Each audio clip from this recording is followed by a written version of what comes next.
are starting our Lofoten adventure. Hired a car for the trip, and whoop, there it is.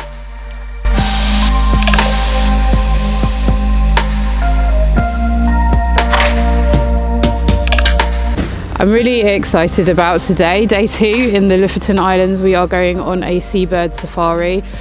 Did you know that you can see sea eagles here, and they are the biggest bird that you can find in Europe? So let's go.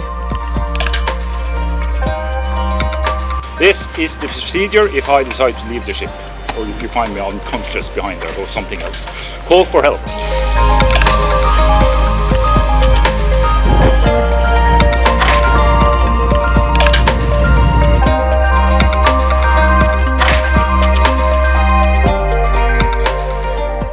We had another troll living further east called Henningsvvær. So Vågakallen had all these goats and sheep feeding here because this was a grassy valley. Henningsvvær got upset because he claimed his private right for this area. So he took up his axe, and that was, I tell you, a giant axe, and threw that axe in an attempt to scare away the animals. He missed, he did hit the mountainside, and that is why you have such a clean cut through the mountain. Once he lifted that axe, all the water flooded in and created it.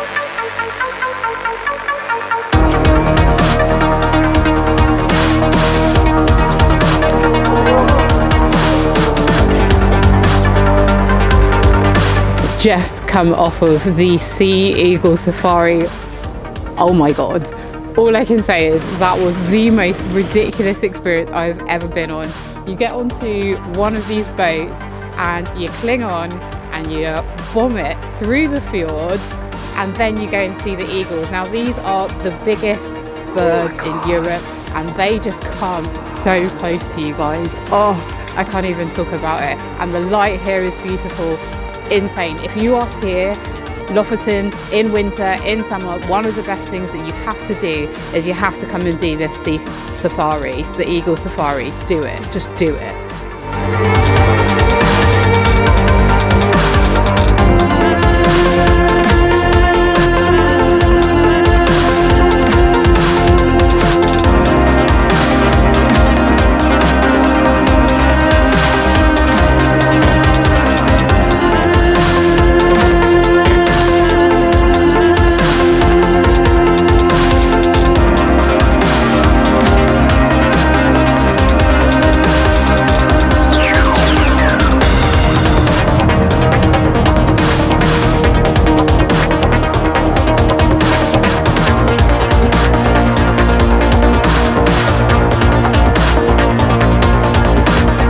See one of the Lofoten Islands' oldest traditions, and what is this? This, my friends, is stockfish. Now, they've been making stockfish here on the Lofoten Islands since the Viking times, which is crazy. Now, you need the perfect conditions to make stockfish. Not too hot, not too cold, a bit like Goldilocks' porridge, right? Instead, they leave it out to dry, perfect weather conditions, and you get a fish that can last for up to 10 years. As you can see, the landscapes here, pretty incredible, aren't they? I wasn't sure what to expect from coming here during the winter months. Now, I mean, that is what I'm talking about. This is exactly what I'm talking about. That's what I came here for. That is totally what I came here for.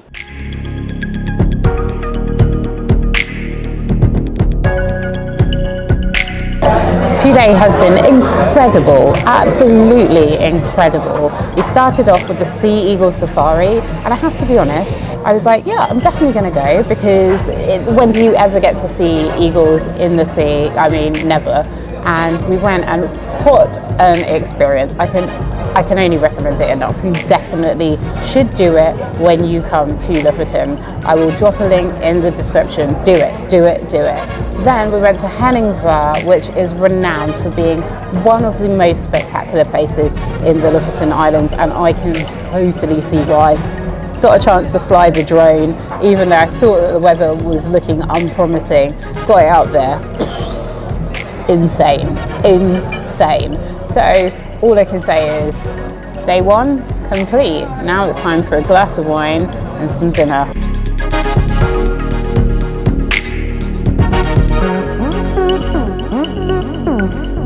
in Hamnøy. Now this is one of the most iconic spots in the Lofoten Islands and it is incredible.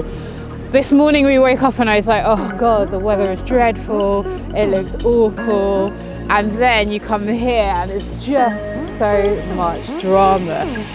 When you come to the Lofoten Islands, that is the word that I would say is just drama. You turn around every corner, drama. The landscapes are just incredible. Here in which is A with a little circle on the top of it, I think that's how you pronounce it. Now this is the end of the road, the end of the E10, which is the road that winds its way through all of the islands. And look at this, you finish with this kind of view. Now, actually, if you are wondering why are the houses painted in such different colours, it's a really interesting point. So red used to be the cheapest paint. And so if you wanted to paint your house, most people painted their houses red. Yellow was more expensive. So if you had a little bit more money, then you painted your house yellow. But if you really wanted to make a statement, if you really wanted to be like, guys, cash dollar, woo, then you painted your house white, because white was really, really expensive. White paint was very expensive.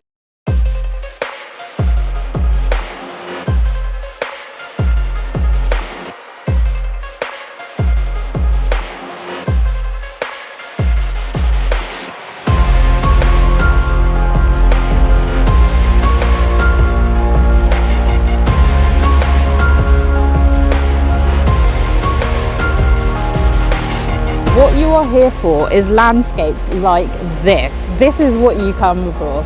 You come up to the Arctic Circle in the middle of winter. It feels crazy, it's cold, it's freezing. But then you look at this and you're like, wow, wow.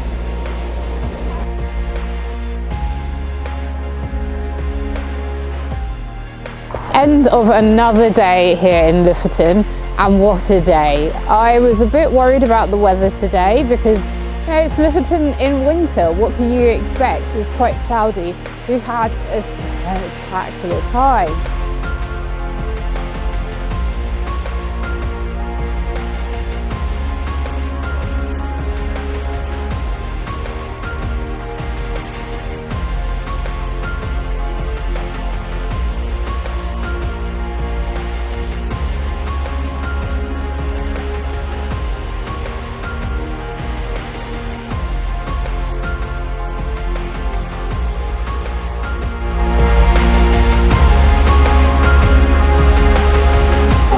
Anita's Sjømat is one of the recommended places to come and eat and have something in the Lofoten Islands.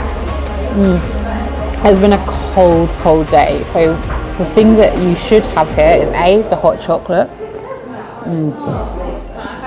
which is just dreamy, and also the fish sandwich. This looks so good.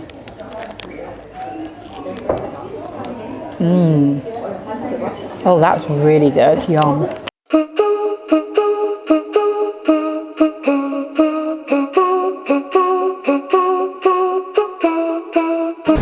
And Uttakleiv Beach. Now this is a beach and a half. It feels like the other ones have all been leading up to this, but look at the sheer size of this for the drama. The drama, you've got the mountain landscapes framed by the clouds, and then some moody ass sea going on here. Definitely a spot that you should come to when you are in Lofoten.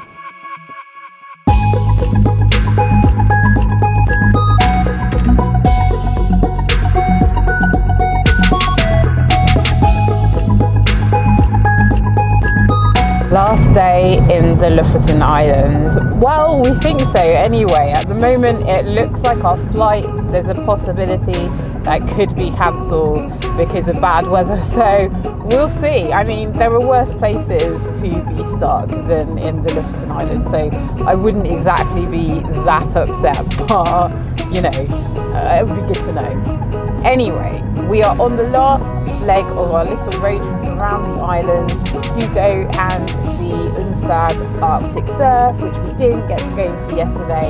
And this is one of the most northerly surf resorts in the world. In fact, I think it is the most northerly surf resort in the world, where people go and surf in these Arctic conditions. There was no way that I wasn't going to go and see that, so let's go and check it out.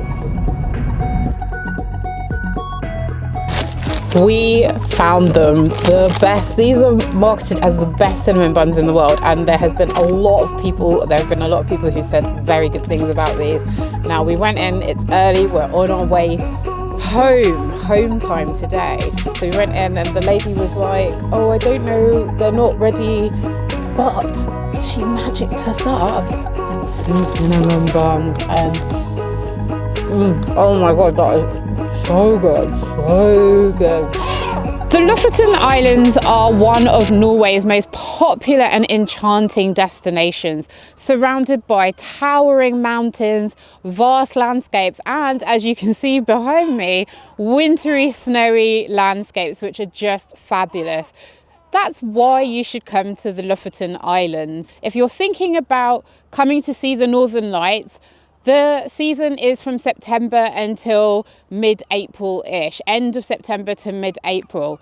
It's not the best destination per se because it is quite cloudy, as you can see behind me, but when the lights come out and put on their display and the cloud lifts, it is a spectacular place to see them. Another draw of the Lofoten Islands is the midnight sun, which runs from mid-May to the end of July. So if you want to see 24-hour sun, that's the time to come and see it. There are a few places that you can base yourself here. Svolvær is the biggest town, and that's where I have based myself during both of my trips. I've been twice and loved it. You can also stay in the smaller fishing villages like Henningsvvær and the Rambergstranda, which is the small fishing huts that you see dotted around that are going to crop up on your Instagram feed. Those are the places and those are the reasons why you should visit the Lofoten Islands. But that's enough from me. Why don't we go on an adventure?